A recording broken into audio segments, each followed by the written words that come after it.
Hello students, मैं Rakesh Dhasmana maths point में आपका स्वागत करता हूँ। Let us start.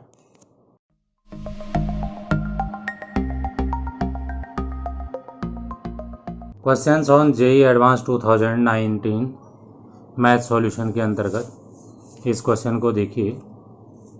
वेक्टर का क्वेश्चन है, 3 dimensional. 3 lines L1 equals R is equal to lambda I in which lambda is real number, L2 is equal to such that R is equal to K plus mu J cap, mu is also real number, and L3 is equal to R, L3 is such that R is equal to I plus J plus nu K cap, nu is also real number, are given. So 3 lines are given here in terms of vector equation. For which point or points Q on L2 can we find a point P on L1 and a point R on L3 so that PQR are collinear. तो 3 lines आपको given है, तो आपने इसमें एक point Q इस तरीके से फाइंड करना है कि P इस पे हो और R इस पे हो और ये तीनों जो है कोलिनियर हो जाए। ये क्वेश्चन में कहा गया है। Any point on first line is lambda 0 0, in second line is 0 mu and 1, in third line is 1 1 and nu. तो ये हमने जनरल पॉइंट्स तीनों पे ले लिए हैं in terms of lambda mu and new. Lambda mu and new के बदलने से पॉइंट भी बदलता चला जाएगा। कोलिनियर होने के लिए पी क्यू क्यू आर के पैरेलल है अगर, और क्यू कॉमन है दोनों में, तो वो एक ही लाइन पे आ जाते हैं। अगर क्यू कॉमन नहीं होता तो एक ही लाइन पे आना ज़रूरी नहीं था, पैरेलल हो सकते थे। इसी को हम वेक्टर में vector P Q equals T times of vector Q R लिखते हैं। T is also real number. ये आपको पता है कि position vector of P Q equals O Q minus O P, position vector of Q minus position vector of P. तो ये apply कर लिया। 0 minus lambda I cap plus mu minus 0 K cap plus 1 minus 0 K cap. Similarly for Q R, ये हमने इसमें लिख दिया है। इसके बाद इसको थोड़ा सिंप्लीफाई कर लिया, रीअरेंज कर लिया। Now compare coefficients of I J and के। तो माइनस लेमडा यहाँ से टी के इक्वल आ जाएगा, म्यू जो है वो 1 माइनस म्यू इंटू टी आ जाएगा, एंड जो 1 है वो T into nu minus, simply comparing coefficients of I J K in both the sides. इस लाइन में टी की वैल्यू ये है, यहाँ से टी की value mu upon 1 minus mu है, यहाँ से टी की वैल्यू 1 अपॉन ये, तो ये तीनों टी के बराबर हमने रख दी। अब इसमें गौर से देखिए कि म्यू जो है 0 नहीं हो सकता। कैसे पता चला? क्योंकि अगर म्यू 0 हो गया तो यहाँ पे ऊपर 0 हो जाएगा, नीचे 1 हो जाएगा। तो अगर ये 0 होगा तो यहाँ पे ये 0 तब होगा जब नीचे वाला इनफाइनाइट होगा, और नीचे वाला infinite means new minus 1 is infinite, new minus 1 infinite means new is also infinite. और न्यू इनफाइनाइट हो नहीं सकता, क्योंकि आपको पता है कि सेट ऑफ रियल नंबर्स में ये होता है, ये ओपन इंटरवल होता है, इन्फिनिटी नहीं होता, इसमें फाइनाइट वैल्यूज होती है। तो therefore new should not be 0, यानी नॉन जीरो नहीं होना चाहिए न्यू। अब ऐसे ही 1 होने में ये नीचे वाला 0 हो जाएगा, अब ऊपर वाला 1 हो जाएगा, तो इसे डिवाइड करेंगे तो फिर से लेमडा वाला इस बार इनफाइनाइट आ जाएगा, जो वो भी इनफाइनाइट नहीं होना चाहिए। लेमडा म्यू एंड न्यू यहाँ पे फाइनाइट है, तो ये दोनों पॉसिबल नहीं है। वो मैंने बता दिया 0 होने पे क्या हो रहा है, जो भी बोला था वही यहाँ पे लिखा है।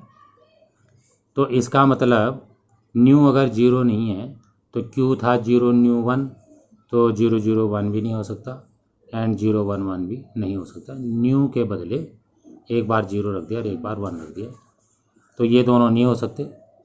तो इसका मतलब जो क्यू है उसका पोजीशन वेक्टर के कैप नहीं हो सकता, और 0i प्लस जे प्लस के भी नहीं हो सकता। तो फर्स्ट और फोर्थ ऑप्शन जो है वो सही आ गए और बाकी दोनों जो है वो गलत हो गए। नेक्स्ट क्वेश्चन देखिए, let x belongs to R and let P is equal to 1 1 1 0 2 2 0 0 3 and Q is equal to 2xx 0 4 0 xx 6 and R is equal to P Q P inverse, then which of the following is are correct? There exists a real number x such that PQ equals QP, determinant R equals determinant 2xx 0 4 0 xx 5 plus 8 for all x belongs to R. For x equals 1, there exists a unit vector alpha I plus beta j plus gamma k, for which r into alpha beta gamma equals 0 0 0. For x equals 0, if r multiplied by 1 ab is equal 6 times of 1 ab, then a plus b equals 5. तो ए धीरे धीरे करके इसके सारे option पे बात करी जाएगी, तो कहीं से भी स्टार्ट कर लीजिए क्वेश्चन को। सबसे पहले आप ये देखिए कि जो आर है वो आपको पी क्यू और पी इनवर्स गिवन है, इसमें हमने डिटरमिनेंट ले लिया तो इस पूरे का डिटरमिनेंट हो जाएगा।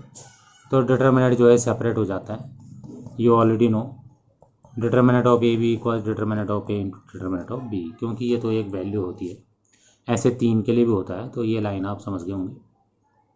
अब आपको ये भी ध्यान होगा कि ए और ए इनवर्स जो है आई होता है, अगर डिटरमिनेंट ले लेंगे तो डिटरमिनेंट ए इनवर्स बराबर डिटरमिनेंट आई होगा, लेकिन वो 1 हो जाएगा। तो यहाँ से जो इनवर्स, या ऐसे ही समझ लो पी का डिटरमिनेंट और पी इनवर्स का डिटरमिनेंट मिलके 1 हो जाएगा, या ऐसे समझ लो यहाँ से determinant A inverse 1 upon A होगा तो उससे वो कट जाएगा। There left only determinant Q, determinant Q ही बचा, और क्यू हमें क्वेश्चन में 2xx 0 4 0 एंड xx 6 दे रखा है, तो इसके डिटरमिनेंट के बराबर r का डिटरमिनेंट आ गई। लेकिन आप गौर से देखिए कि सेकंड ऑप्शन में देखिए 2xx है तो ये भी 2xx है, फिर 0 4 0 है तो ये भी 0 4 0 है, ये xx 5 है, यहाँ xx 6 है। इसका मतलब इस 6 के बदले क्या होना चाहिए, 5 होना चाहिए। तो इस 6 को लिख दिया 5 + 1, 5 यहाँ लिख दिया, 1 यहाँ लिख दिया। इस x को लिख दिया x + 0, x इसमें लिख दिया, 0 यहाँ लिख दिया। 0 को लिख दिया 0 + 0, 1 0 यहाँ लिख दिया, 1 0 यहाँ लिख दिया। तो वो डिटरमिनेंट की प्रॉपर्टी आप समझ गए होंगे कि किसी कॉलम में अगर हर एक एलिमेंट 2 2 का सम है तो आप उसे 2 डिटरमिनेंट बना सकते हैं। फर्स्ट 2 कॉलम सेम रहेंगे और थर्ड कॉलम में प्लस के लेफ्ट वाले पहले में आ जाएंगे, राइट वाले दूसरे में आ जाएंगे। ऐसा ही क्यों करा वो मैंने आपको बता दिया कि जो ऑप्शन बी में वहाँ पे 5 था, इसलिए हमने ऐसा सोचा। तो यहाँ से हम डिटरमिनेंट आर को लिख सकते हैं, डिटरमिनेंट इतना जो यहाँ पे दिख रहा, और इसकी डिटरमिनेंट की वैल्यू निकालेंगे तो वो आपकी 8 आ जाएगी। आप थर्ड कॉलम से एक्सपेंड कर लीजिए तो 1 × 4 × 2 और -0 तो 8 आ गया। तो it means option 2 is correct. अब इसके बाद आगे सोचिए कि आगे हमें इसमें क्या करना है। एट x = 1 जो है लिखा हुआ है थर्ड ऑप्शन में, तो x = 1 होने पर q की वैल्यू 2 1 1 0 4 0 एंड 1 1 6 हो गई। सिंपली जो q डिटरमिनेंट हमारे पास था, मैट्रिक्स जो हमारे पास था उसमें हमने x को 1 रख दिया, तो यहाँ से इसके डिटरमिनेंट की वैल्यू निकाल ली, वो जो है 44 आ गई, जो कि 0 नहीं है। लेकिन अभी हमने ऊपर प्रूव करा था कि q का डिटरमिनेंट r का डिटरमिनेंट सेम है, तो इसका मतलब r का डिटरमिनेंट 0 नहीं है। अब इन दोनों का जो प्रोडक्ट है वो देखिए, ये 0 0 0 क्वेश्चन में दे रखा थर्ड ऑप्शन में, लेकिन ये पहला वाला जो है इसका डिटरमिनेंट 0 नहीं है। इसका मीनिंग ये जो है नल मैट्रिक्स होगा, तो यहाँ से अल्फा 0 बीटा 0 और गामा 0 आ गया। अगर इसको हम वेक्टर फॉर्म में लिखते हैं तो alpha i + beta j + gamma k 0i + 0j + 0k हो जाएगा। इसका मतलब ये यूनिट वेक्टर नहीं है, तो थर्ड ऑप्शन हमारा गलत प्रूव हो गया। ये ट्रेवल सॉल्यूशन आप समझ रहे होंगे, होमोजेनियस इक्वेशन टाइप का आ रहा है। जब यूनिक सॉल्यूशन होता है होमोजेनियस इक्वेशन में तो उस समय ट्रेवल सॉल्यूशन होता है, एंड ट्रेबल सॉल्यूशन में पहला जीरो, दूसरा जीरो और तीसरा जीरो होता है। इस तरीके से आप इस बात को समझ सकते हैं। क्वेश्चन में एक जगह ये भी लिखा है कि P Q equals Q P which is given in first option. तो इसमें हम क्या करते हैं कि पी आर क्यू को लिख ही देते हैं। पी आर क्यू को लिख दिया और उसको हम मल्टीप्लाई करने के लिए तैयार हैं। क्यू आर पी को भी लिख दिया, उसे भी हम मल्टीप्लाई करने के लिए तैयार हैं। लेकिन जितनी ज़रूरत होगी उतना ही काम करा जाएगा। तो ये फर्स्ट रो का फर्स्ट कॉलम से इंटू करके ये आया, और इसमें फर्स्ट रो का फर्स्ट कॉलम से इंटू करके ये आया। तो अगर ये दोनों बराबर हैं तो 2 + x जो है 2 के बराबर होगा, तो x 0 होगा। तो ऐसा हो भी सकता है। अभी हम इसमें कुछ भी डिसीजन नहीं ले रहे हैं। तो हमने दूसरा स्टेप ले लिया, फर्स्ट रो का सेकंड कॉलम से इंटू करा तो ये आया, और यहाँ फर्स्ट रो का सेकंड कॉलम से इंटू करा तो ये आया। अब अगर ये दोनों इक्वल हैं पी क्यू और क्यू पी, तो यहाँ से 2x + 4 और 2x + 2 बराबर होने चाहिए, लेकिन यहाँ से 4 = 2 आ गया, जो कि पॉसिबल नहीं है। इसका मतलब ऑप्शन 1 हमारा गलत आ गया। अब आप देखिए, अगर हम p का क्या निकाल लें, डिटरमिनेंट निकाल लें, तो p का डिटरमिनेंट हमारा 6 आ जा रहा है, और p के हर एक एलिमेंट का कोफैक्टर निकाल लें।